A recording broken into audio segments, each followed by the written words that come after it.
focus on something strengthening.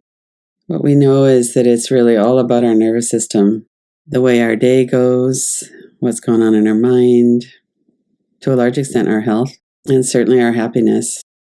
We need to be able to be at least part of the time out of fight, flight, freeze in order for us to enjoy our days, enjoy our life. And we have so many great tools. We have breathing tools like getting in touch with our breath that helps to remind us that we're in our body now. It also helps when we get in touch with our breath because we're probably going to relax our belly, take some deeper breaths. And if we're familiar with diaphragmatic breathing and the importance of the continuity of the breath, of not holding our breath, then we're going to automatically move into a more soothing pattern with the breath. So one of the things that we know about the nervous system is that when we're on edge or hypervigilant or afraid or anxious, that our breathing patterns change. By coming into a breathing pattern that's soothing and safe, that signals safety to our nervous system. Our mind starts to come down from the catastrophic thinking. Our body starts to soften and relax. So we get a positive feedback loop going. Breath, working with the body. We can definitely work directly with thoughts in the mind.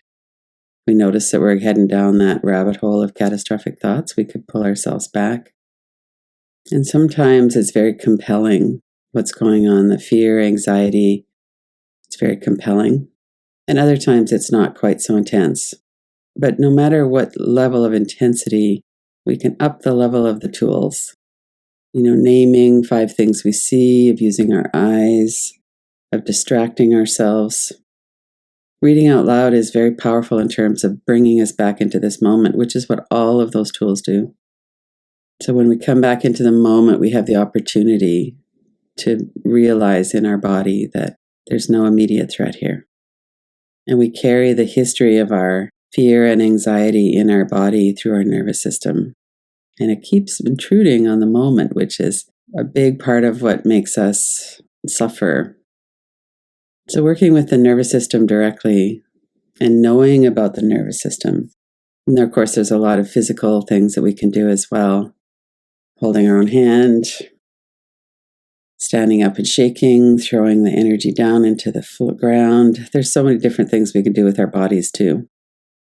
Today, I wanted to really focus on a positive psychology aspect, which is developing new neural networks in the brain for positive, for trust and connection. Because if we're not in fight, flight, or freeze, sympathetic arousal or dorsal vagal, then we're in ventral vagal, which is the trust and connect state. And we might have a little bit of fluidity between those states. It's not an on-off switch. But the more that we can cultivate that trust and connect state, come up out of fight, flight, or freeze, and settle into trust and connect, then the happier we'll be, certainly. The more we are open then to relationships. We really can't function well when we're in fight, flight, or freeze, and yet that's what many of us are in all the time, to some degree or another. As you're noticing your body and your breath, notice the impact of those words. We usually have other thoughts about those thoughts. It would be very natural for you to be thinking about your own personal experience with that. Take a moment to sit with that. How much am I in fight, flight, or freeze? And how intense is it on a kind of a regular basis? Is it a background? Is it a foreground? Do I catch myself in a chain of worry and anxiety a lot of the time? Is it really more when something specific's coming up? And this is really highly dependent, of course, on our personal circumstances.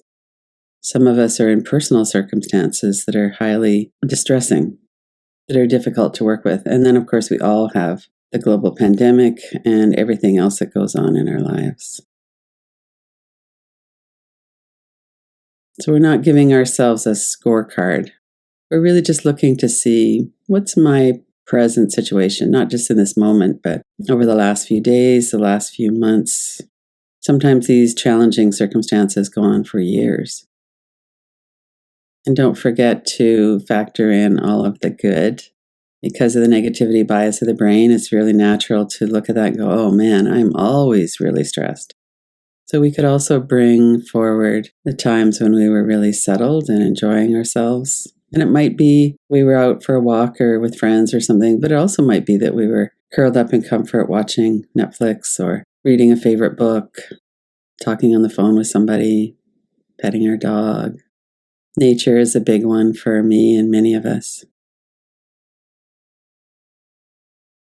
And also, many of us have work that we're really engaged with and that we get into the flow. And this could be paid work, it could be something else, it could be creative work, it could be volunteer work. So, our sense of meaning and contributing to the world is also part of the positive side. We get really engaged in what we do, it's very satisfying. Tune into that if there's any of that, or to what extent there is of that. And Dr. Rick Hansen talks about the small things. We nourish the small moments. You might have work that you don't particularly enjoy. For many years, I worked in restaurants and bars as waitstaff, and I can't say it was work that I loved. But there was a connection there. I was able to smile with people and connect with them. And as I look back on that, it wasn't all sore feet at the end of the night. There was a lot of wonderful things about it too. What is that for you? What are some of the positives?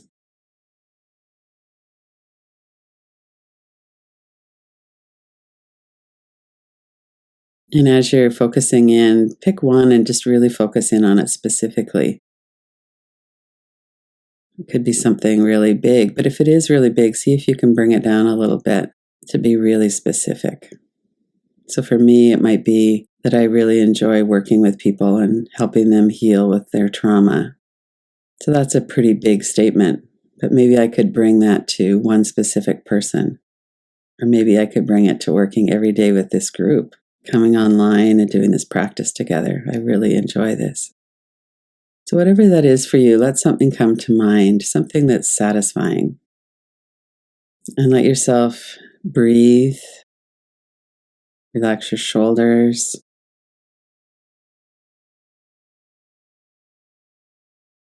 Notice the sensations, the energy in your body. And notice your mind. Has your mind already gone off into, well, that's not such a big deal, or some kind of criticism, or something else entirely? Just notice what's going on in your mind. Keep bringing it back. I'm just going to do this for a few more minutes. It's not going to take that long. But as you're doing that, notice this particular situation, these moments, this person, this work I'm doing, when I'm creative and I paint, whatever it might be for you. I really find that satisfying and fulfilling. Kind of bring back the feeling of that.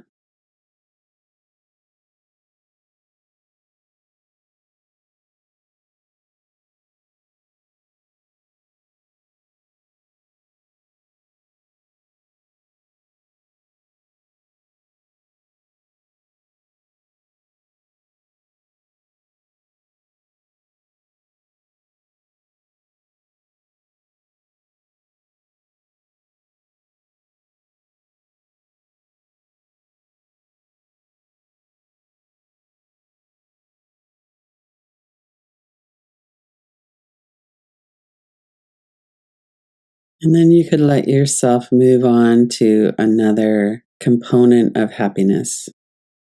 What are some of the activities that make you happy? Again, it could be something really simple like breathing in the fresh air after a rain, or at the end of or at the beginning and the middle too, of a hike or a walk.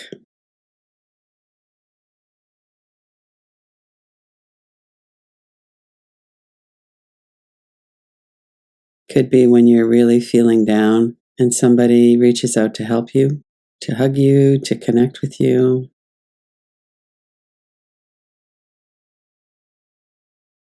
Over the next few minutes, we're going to take, each 20 or 30 seconds, a minute or two if you want. Let yourself scroll through your memory bank. Bring these memories to mind and let yourself really focus in on them.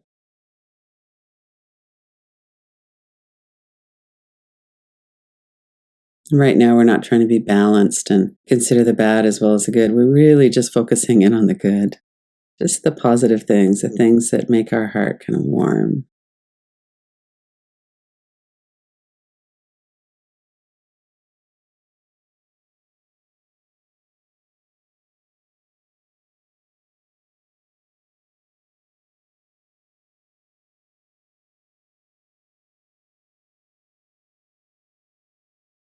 Keep in touch with your breath, with your body.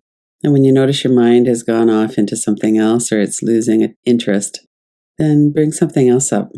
What else brings you happiness? And really soak it in. The sights, the sounds, the smells, the textures, the touch, maybe tastes.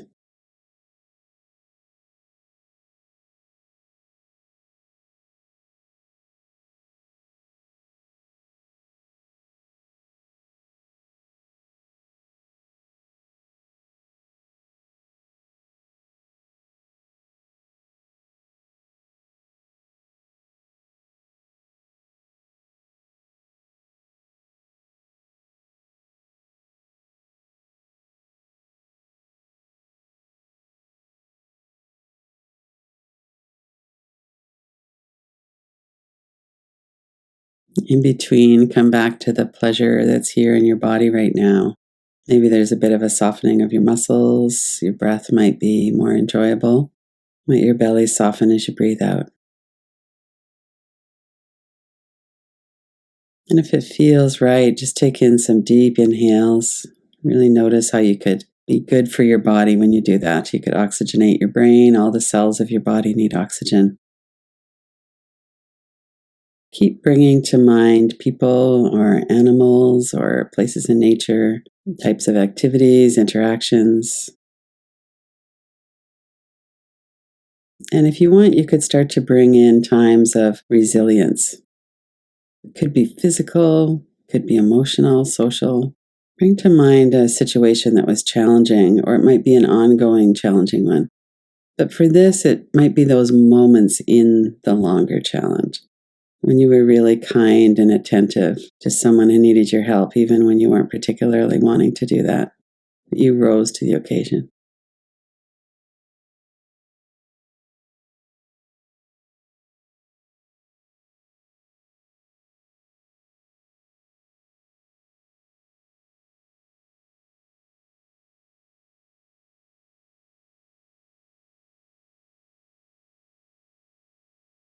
And maybe you could be looking at those times when you said that hard thing. So our mind might go to all the times we didn't say it or that we should have said it sooner or something like that. Try to stay in the positive for a moment more. I took a deep breath and I said, whatever it is that you wanted to say, or maybe you were setting a boundary, and let yourself feel in your body right now the strength and the resilience of that.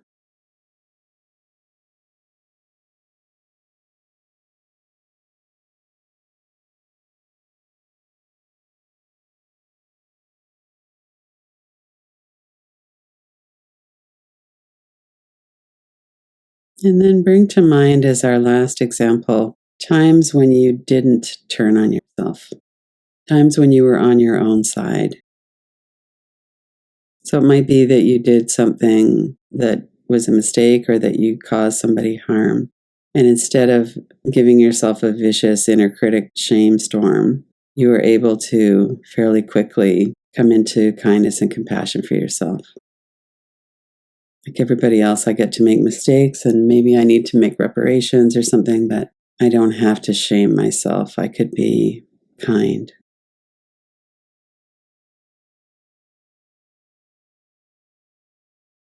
Bring to mind some times when you were on your own side.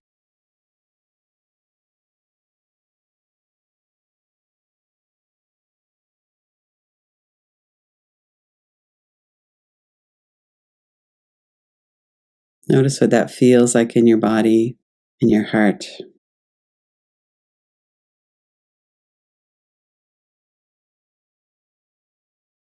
And then come back into breathing, noticing your body. Open your eyes. But just notice how you feel now compared to at the beginning of the practice.